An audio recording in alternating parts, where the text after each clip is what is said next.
तो ड्रामा मनमस मलंग की next story क्या हो सकती है भाई साहब? बात यह है कि कबीर खान और रिया के प्रपोजल खत्म ही नहीं हो रहे। पहली एपिसोड से लेके अब तक भाई, क्या तुम मुझसे मोहब्बत करती हो? क्या तुम मुझसे मोहब्बत करते हो? हम दुश्मन हैं, हम में नफरत है, हम में ये है, हम में वो है, इसके अलावा कुछ भी नहीं है। मतलब कि उनकी केमिस्ट्री जो है वो आगे बढ़ ही नहीं रही। अभी हमने कुछ देखा है नेक्स्ट टीजर के अंदर कि जनाब हमारा कबीर खान रिया के कमरे में फिर से जाता है और कहता है कि मैं तुमसे प्यार करता हूँ, मोहब्बत करता हूँ, क्या तुम मुझसे करती हो या नहीं? वो कहती है कि मैं तुम्हारी तरफ अपनी मोहब्बत का जो कदम है ना वो नहीं बढ़ा सकती। तो जैसा कि आपको दिखाया भी जाता है कि वहां पर जो हमारा दानिश तैमूर जो कबीर खान है वो उसको अपने अंदाज में समझाता है, जिस तरह से वो हर ड्रामे के अंदर करता है, क्योंकि उसको पहली नजर में मोहब्बत हो जाती है और उस लड़की को हासिल करना उसका मिशन बन जाता है, उसका मकसद बन जाता है। और उसने अपने भाई मुबीन खान को भी बोला है कि चाहे कुछ का कुछ हो जाए, आप मेरी हेल्प करो भाई, मैं रिया को हासिल करना चाहता हूँ। रिया उनमें से मुख्तलिफ है, रिया अस्मा जैसी नहीं है। तुम्हें लगता है कि अस्मा ने तुम्हें धोखा दिया तो उसकी बहन भी मुझे धोखा देगी, तो ऐसी बात नहीं है। लेकिन मुबीन खान को अपना गुस्सा है, क्योंकि मुबीन खान उसकी बड़ी बहन से मोहब्बत करता था, लेकिन उसने उसको धोखा दिया। उसका आज भी अफेयर है उसके ही नौकर के साथ, यानी वाजिद।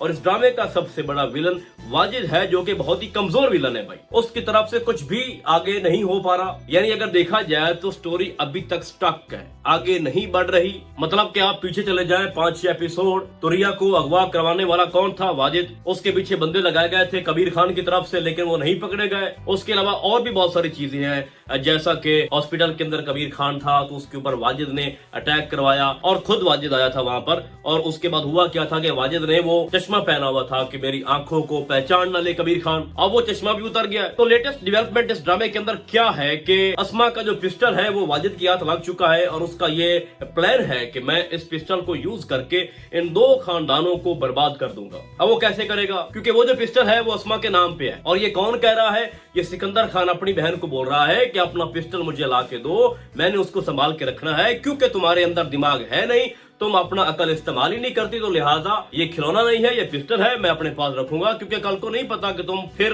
कबीर खान के पीछे पड़ जाओ और खुद को जेल के अंदर फेंकवा दो, तो इसलिए वो पिस्टल मुझे चाहिए। लेकिन वो तो मिला नहीं है और वो है अस्मा के नाम पे, वो है वाजिद के पास अब। और वाजिद तो अस्मा से मोहब्बत बिल्कुल भी नहीं करता, वो तो उसको इस्तेमाल कर रहा है, उसको अपना पुराना वो जनाब बड़ा दुख है इस खानदान का, असल तो दुश्मन वाजिद है और वो चाहता है कि ये दोनों खानदान आपस में टकराएं और उसका कारण, उसका सबब मैं बनूं। तो अब होगा ये कि अस्मा के पिस्टल को वो आगे जाके इस्तेमाल करेगा। हो सकता है मुबीन के ऊपर वो हमला करे और वहीं पे पिस्टल छोड़ दे, कुछ भी ऐसा कर सकता है जिसमें ये साबित हो कि जनाब ये हमला अस्मा ने किया था या उसने करवाया था, चूंकि वो जनाब अस्मा के नाम पे है पिस्टल।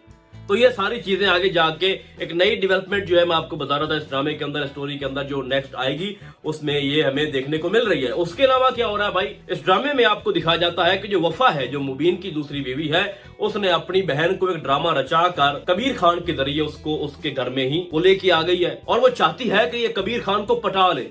यानी कि अगर वफा की छोटी बहन कबीर खान को पटा लेती है तो वफा को ये लगता है कि मेरे जो पंजे हैं इस घर के अंदर मजबूत हो जाएंगे, क्योंकि आए रोज जो माबीना है वो चाहती है कि मुबीन खान की मैं दूसरी तीसरी शादी करूं, तीसरी शादी, क्योंकि उसको बच्चा तो हो नहीं रहा, क्योंकि उसको पहले एक बेटी हुई थी अस्मा से, अस्मा गदार हो गई, फिर उसने दूसरी शादी वफा से करवाई, 5 साल हो गए शादी को, बच्चा नहीं हो रहा। मुबीन खान की माँ को बहुत बड़े अरमान है कि मैं अपने बेटे की औलाद को खिलाऊं, अपनी गोद में बिठाऊं, तो वफा तो उसकी ये खुशी जो है वो पूरी नहीं कर पा रही, तो उसको लगता है कि मैं तीसरी शादी करवा दूं। और 2 महीने का अल्टीमेटम उसने दिया है इन दोनों को कि भाई अगर तुम लोगों से कुछ होता है, मुबीन खान आपने जितनी मेहनत करनी है कर लो, 2 महीनों के अंदर मुझे ये रिपोर्ट चाहिए कि हाँ भाई बेबी हो रहा है। लेकिन एक बात मैं आपको कंफर्म बता देता हूँ कि मुबीन खान तीसरी शादी नहीं करेगा, एट द एंड वफा से ही उसको औलाद होगी। अब इस ड्रामे के अंदर जो तीसरी डेवलपमेंट है वो ये है जनाब कि जो वफा की बहन है उसने कबीर खान को बोला है कि मुझे तुम चाहिए, मुझे तुम्हारी जरूरत है। वो कहता है तुम्हारा दिमाग तो नहीं खराब?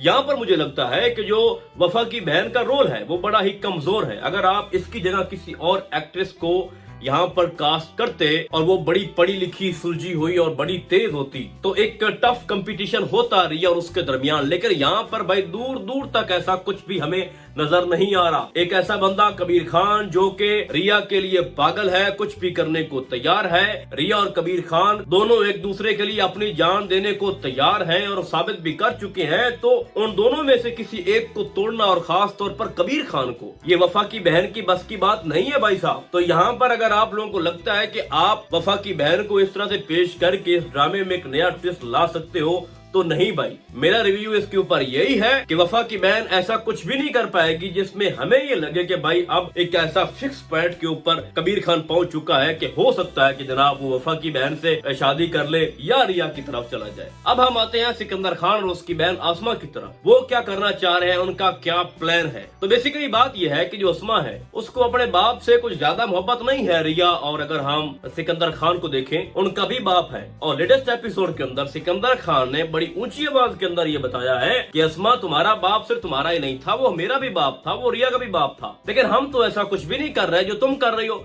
तुम्हारे अंदर इतनी जलन क्यों है, तुम्हारे अंदर इतनी जिद ना क्यों है, तुम ही क्यों पीछे पड़ गई हो कबीर खान के। तो सिकंदर खान आपको अपनी आंखें खोलना पड़ेंगी, क्योंकि आपके बाप की दुश्मन ही अस्मा है, तुम्हारी दुश्मन अस्मा है, तुम्हारी बहन की भी, क्योंकि वो इश्क लड़ा रही है उस बंदे के साथ जो दो खानदानों का दुश्मन है, वाजिद। जैसा कि मैंने पहले बताया कि वो इस ड्रामे का विलन है भाई, और अस्मा करती है मोहब्बत उस विलन से जिसके अंदर सिर्फ इंतकाम के सिवा कुछ भी नहीं है। तो इन तीनों में यानी कि अस्मा, सिकंदर और रिया में जो फर्क है वो ये है कि रिया की सोच, सिकंदर खान की सोच अलग है। अस्मा जो है एक तरह से उसके अंदर एक मुनाफिकत भरी हुई है। यानी सिकंदर खान को ले लो भाई, उसके अंदर तमीज भी है, बात करने की भी तमीज है। उसने कबीर खान को एज अ गेस्ट अपने घर बुलाया, उसको चाय भी पिलाई, उसकी बातों को बर्दाश्त भी कर रहा है, उसकी अच्छी बातों को इग्नोर नहीं करता भाई। उसको ये भी पता है कि किस तरह से फराज से इसने मेरी बहन को बचाया, फिर उसको ये भी पता है कि मेरी रिया बहन की इसने जान बचाई, खुद को खतरे में डाला। और अब उसको ये भी पता है कि रिया कबीर खान को कितना चाहती है। उसके बाद सिकंदर खान ने अपनी बहन आसमा को ये भी बोला है कि तुम्हारी जान बचाई है कबीर खान ने।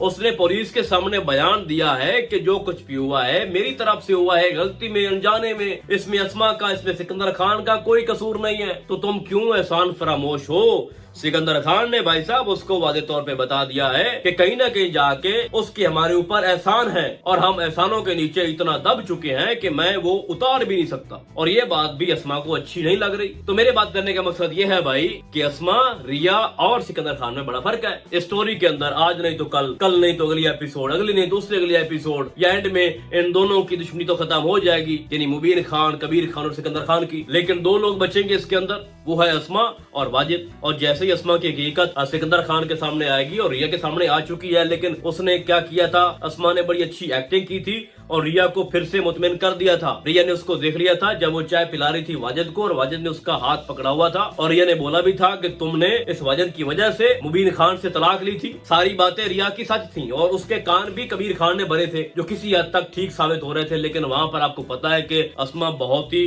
कमाल की एक्टिंग कर रही है, और उसने फिर से अच्छे से प्रेस कर दिया अपनी बहन को कि भैया ऐसी कोई बात नहीं है। लेकिन जब ये हकीकत दोबारा खुलेगी तो सबसे पहले जो अस्मा का मुखालिफ होगा ना भाई, वो सिकंदर खान होगा, और उसके बाद उसकी बहन होगी। क्योंकि सिकंदर खान को ये आइडिया हो चुका है कि इस घर के अंदर जो भी बुरा हो रहा है या हमारा कारोबार नहीं चल रहा, तो वो सब कुछ अस्मा की वजह से ही है। क्योंकि ना इसने जंग बंद करनी है और ना हम तरक्की की तरफ जा रहे हैं। जैसा कि सिकंदर खान ने फिर से बोला जनाब कि मुबीन खान ने तो हमेशा मुझसे ठेके छीने, मेरा कारोबार बंद किया, लेकिन पहली बार कबीर खान हमारे हक में फैसला कर रहा था, उसने अपना ठेका हमें दे दिया, वो हम पे एहसान कर रहा था, और जो मुबीन खान मेरे साथ कर रहा था अब उसी का जवाब मैं कबीर खान को दे रहा था, और उनके ठेके से ही उनको नुकसान पहुंचाता। लेकिन अस्मा बहन तुम तो कुछ भी करने नहीं दे रही मुझे। तो बेसिकली देखा जाए ना भाई, तो ड्रामे की जो स्टोरी है ना, पावरफुल तो है, इसमें कोई शक नहीं है। आगे जाके भी बहुत सारे थ्रिलिंग एक्शन सीन आपको देखने को मिलेंगे। खास तौर पर कबीर खान का आखिरी दर्जे का पागलपन आपको देखने को मिलेगा, जिसमें वो कभी जनाब रिया को उसके घर से उठा लेगा, कभी किसी पार्टी से उठा लेगा, कभी कॉलेज से, कभी कुछ, कभी उनके घर चला जाएगा, सिकंदर खान के सामने बोलेगा कि मैं आपकी बहन से शादी करना चाहता हूँ, ये दुश्मनी खत्म करो, मैं आपके सामने हाथ जोड़ के माफी मांगता हूँ, जो कुछ हुआ था आपके बाप के साथ वो एक खिलौना था, मुझे नहीं पता था वो पिस्टल एक खिलौना है, मुझे माफ कर दो, मैं आपकी बहन के लिए सब कुछ बोलने को तैयार हूँ, ये वो सारा कुछ। और वहां पे उसको सिकंदर खान एंड पे उसको सपोर्ट भी करेगा, और तब तक जो अस्मा है वो एक्सपोज हो चुकी होगी। और इसी तरह ड्रामे का जो एंड होगा, जो दुश्मनी से शुरू हुआ था, वो आके दोस्ती पे खत्म होगा। तो इस ड्रामे के अंदर भाई दो विलन हैं, फिर से कहूंगा, एक वाजिद है और एक अस्मा है। जब तक ये एक्सपोज नहीं होते तब तक मुबीन खान, कबीर खान वर्सेस सिकंदर खान, ये सारा माजरा, ये खेल तमाशा चलता रहेगा। तो फिलहाल आज के लिए बस इतना ही। हम आपको बहुत जल्द मिलेंगे किसी और ड्रामे के डायरी में। तब तक के लिए अल्लाह हाफिज।